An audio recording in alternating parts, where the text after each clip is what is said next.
আসসালামু আলাইকুম। আজকে এমন একটা সত্য ঘটনা বলবো যেটা মানুষের হৃদয়ে নাড়া দিয়ে দিবে যে বাস্তবতা কতটা কঠিন। আজকে আমি যখন আসতেছিলাম মেট্রোতে বসে একটা লোক কান্না করতেছে এবং তার মেয়ের সাথে কথা বলতেছে, ছোট বাচ্চা। তো উনি হচ্ছে গিয়ে ৫ বছর যাবৎ ইতালিতে আছে। তো ওনার বাচ্চার আজকে জন্মদিন ছিল। সেই সুবাদে মূলত উনি কথা বলতেছিল বাচ্চার সাথে এবং ওনার স্ত্রী পাশে ছিল ফোনে। তখন আমি ওনার পাশের সিটেই বসা ছিলাম। তো বাস্তব ঘটনাটা শোনা এবং চোখের উপরে দেখা, যেটা আমার হৃদয়কে একেবারে ভেঙে ফেলছে যে কতটা কঠিন এই প্রবাস। তো উনি হচ্ছে আপনার ওনার স্ত্রীর সাথে এবং বাচ্চার সাথে যখন কথা বলতেছিল, আজকে ওনার মেয়ের জন্মদিন ছিল। সেইখানে হচ্ছে গিয়ে মেয়েকে বলতেছে, মেয়ে বায়না ধরছে, বাবা তুমি দেশে আসো, আমি তোমাকে দেখব। মেয়ে যখন ৩ মাস বয়স তখন হচ্ছে উনি ইতালিতে চলে আসে কাটা লাইন দিয়ে।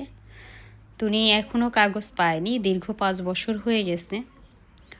তো উনি কান্না করতেছে আর বলতেছে যে বাবা আম, আসবো আসবো এরকম করে মেয়েকে বলতেছে। তো মেয়ের বয়স ৪ বছর প্লাস।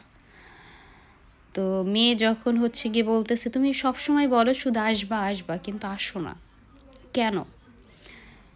পরে উনি মানে কথা বলতে বলতে কান্না করে দিছে যে বাবা, এই জেলখানায় না খুব সহজে আসা যায়, কিন্তু খুব সহজে না এই জেলখানার থেকে বের হওয়া যায় না। উনি অঝরে কান্না করতেছে আর কথাগুলো বলতেছে, সাথে ওনার স্ত্রী কান্না করতেছে। আসলে বাস্তবতা খুব কঠিন। প্রবাসের জীবনটা আসলেই খুব কঠিন। তো পৃথিবীর সকল বাবাকে ভালো রাখুক, সকল মাকে ভালো রাখুক, সকল সন্তানকে ভালো রাখুক। বিশেষ করে বাবাদের কাছে তো হচ্ছে গিয়ে আপনার মেয়েরা হলো গিয়ে রাজকন্যা, আর মেয়েদের কাছে হলো গিয়ে সবচেয়ে বড় হিরো হলো তার বাবা। তো আসলে যখন এই ঘটনাটা আমার চোখের সামনে হইল, আমার হৃদয়টা একেবারে খুব খারাপ লাগছে বিষয়টা, যে আসলে এই প্রবাসের মাটিতে তার ইচ্ছা থাকা সত্ত্বেও সে যেতে পারতেছে না তার সন্তানের কাছে।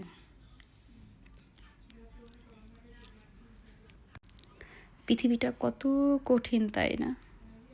খুব সহজেই আমরা ভাবি মানে এই প্রবাস নামক যেই লোকগুলো আছে, টাকার মেশিনগুলো আছে, আসলে এরা যে কতটা কষ্ট করে, কত কষ্ট পায় ছোটোখাটো বিষয়গুলো, হয়তো বা এরা নিজেরাও কখনো কাউকে বলতে পারে না। খুব খারাপ লাগছে ওনার যখন এই ঘটনাটা শুনলাম, খুবই খারাপ লাগছে। বুঝতেই পারিনি যে কখন যেন আমার চোখে পানি এসে পড়ছে। তো ভালো থাকুক সকল সন্তান, সকল বাবা মা। আল্লাহ হাফেজ, ভালো থাকবেন।